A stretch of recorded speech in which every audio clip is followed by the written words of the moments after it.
আমি আমাদের চোখের পানি তাদের কোনো প্রয়োজন নাই, আমাদের মায়া কান্নার গাজাবাসীর কোনো প্রয়োজন নাই। গাজাবাসীর প্রয়োজন অর্থনৈতিক সাপোর্ট, গাজাবাসীর প্রয়োজন সামরিক সাপোর্ট, গাজাবাসীর প্রয়োজন এমন একটা জাইশ, এমন একটা ফোর্স যেটা বাহির থেকে গিয়ে বাইতুল মুকাদ্দাসকে উদ্ধার করবে ইনশাআল্লাহ।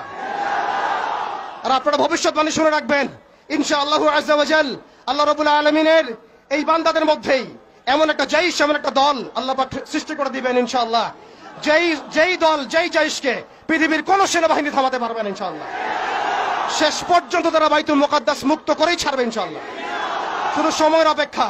তারা আমাদেরকে অপশন দিয়েছে, হয় আমাদের দাস হও না হলে মরো। শেষ কথা, তারা আমাদেরকে অপশন দিয়ে দিয়েছে, হয় আমরা তাদের দাসত্ব করব না হলে মরবো।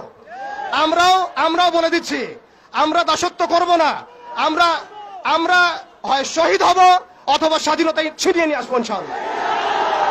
হয় আমরা শহীদ হব না হলে স্বাধীনতা ছিনিয়ে নিয়ে আসবো ইনশাআল্লাহ। আল্লাহ পাক আমাদের বাংলার তাওহীদের জনতাকে কবুল করেন, আমিন।